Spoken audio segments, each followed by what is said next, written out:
आज जब आम आदमी पार्टी की दिल्ली में सरकार है, जब आम आदमी पार्टी की पंजाब में सरकार है, हमारे गोवा में विधायक हैं, गुजरात में विधायक हैं, हमें उस समय को नहीं भूलना चाहिए जब इस पार्टी की शुरुआत हुई थी। मुझे अभी भी याद है कि आम आदमी पार्टी बनने से पहले हम सब लोग अलग अलग जगह अपनी नौकरी किया करते थे। कोई पढ़ाई कर रहा था, कोई अपना बिजनेस कर रहा था, लेकिन हम सब जब इस देश की गंदी राजनीति को देखते थे, इस देश की भ्रष्ट राजनीति को देखते थे, तो अपना मन कचोटता था। हमें लगता था कि सरकारें आती हैं, सरकारें जाती हैं, कभी एक पार्टी की सरकार बनती है, कभी दूसरी पार्टी की सरकार बनती है, लेकिन एक आम आदमी की जिंदगी में कोई सुधार नहीं आता। एक आम इंसान को अपने बच्चों को पढ़ाने में दिक्कत होती है, एक आम इंसान को अपने घर के बिजली पानी के बिल भरने में दिक्कत होती है, एक महिला को अपने महीने का खर्चा चलाने में दिक्कत होती है, अपने बाहर घर से बाहर कदम रखने में दिक्कत होती है, चाहे कोई भी सरकार आ जाए।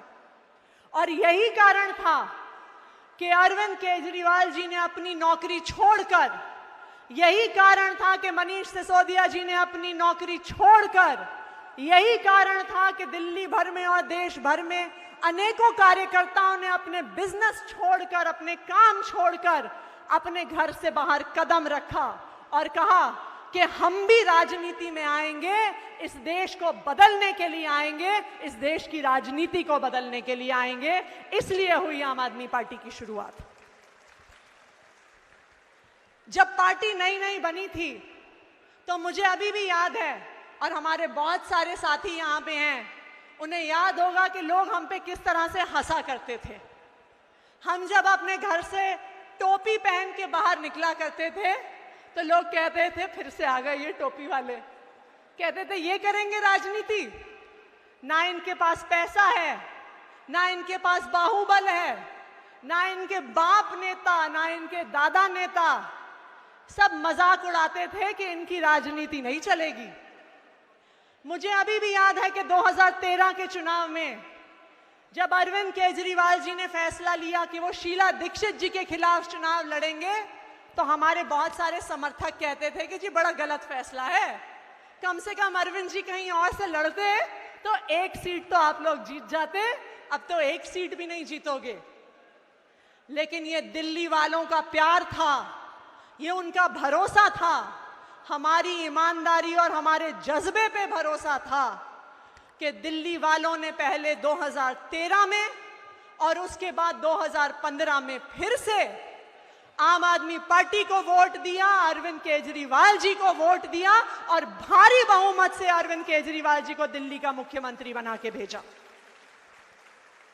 जब अरविंद केजरीवाल जी दिल्ली के मुख्यमंत्री बन गए तो बाकी सारी पार्टियों को डर लगने लग गया। उनको लगा कि अगर आम आदमी पार्टी सफल हो गई तो उनकी तो भ्रष्ट राजनीतिक दुकानें हमेशा के लिए बंद हो जाएंगी। और 2015 से ही सिलसिला शुरू हुआ आम आदमी पार्टी के काम रोकने का। भारतीय जनता पार्टी की केंद्र सरकार ने कोई कसर नहीं छोड़ी अरविंद केजरीवाल जी की सरकार के काम रोकने की। लेकिन मैं दिल्ली के मुख्यमंत्री अरविंद केजरीवाल जी को सलाम करती हूं कि हर मुश्किल के बावजूद भी वो दिल्ली वालों का काम करते रहे।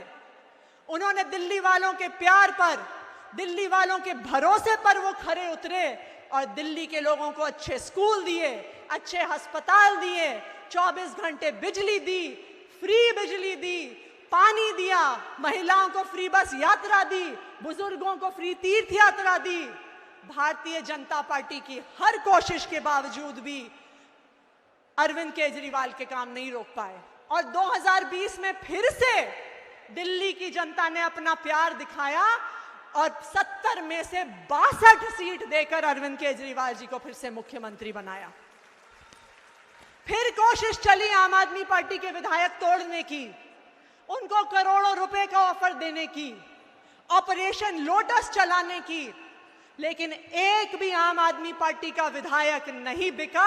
आम आदमी पार्टी का एक एक नेता, एक एक विधायक, एक एक पार्षद हर परिस्थिति में आम आदमी पार्टी के साथ, अरविंद केजरीवाल जी के साथ खड़ा रहा। तो फिर भारतीय जनता पार्टी ने अभी ये नया षड्यंत्र रचा है कि आम आदमी पार्टी के सारे नेताओं को जेल में डाल दो। पहले सत्येंद्र जैन जी को गिरफ्तार किया, फिर मनीष सिसोदिया जी को गिरफ्तार किया, फिर संजय सिंह जी को गिरफ्तार किया और अब वो अरविंद केजरीवाल जी को गिरफ्तार करना चाहते हैं। मैं इस मंच से भारतीय जनता पार्टी को ये कहना चाहती हूं कि हम तुम्हारी जेल की धमकियों से नहीं डरते हैं। आम आदमी पार्टी के नेता भगत सिंह के वंशज हैं। हमें जेल में डाल दो, हमें फांसी पे चढ़ा दो, लेकिन फिर भी हम भारतीय जनता पार्टी के खिलाफ लड़ाई लड़ते रहेंगे। इस देश के संविधान को बचाने के लिए लड़ाई लड़ते रहेंगे, इस देश के आम लोगों के लिए लड़ाई लड़ते रहेंगे। लेकिन अब हमें उनकी इस साजिश को खत्म करना होगा। वो ये चाहते हैं कि वो अरविंद केजरीवाल जी को गिरफ्तार करें और अरविंद केजरीवाल जी दिल्ली के मुख्यमंत्री पद से इस्तीफा दे दें, कि वो अपना नया षड्यंत्र रच के सरकार को गिराने की कोशिश करें। क्या हम उनका षड्यंत्र सफल होने देंगे? होने देंगे कि नहीं होने देंगे? आवाज नहीं आ रही आप लोगों की।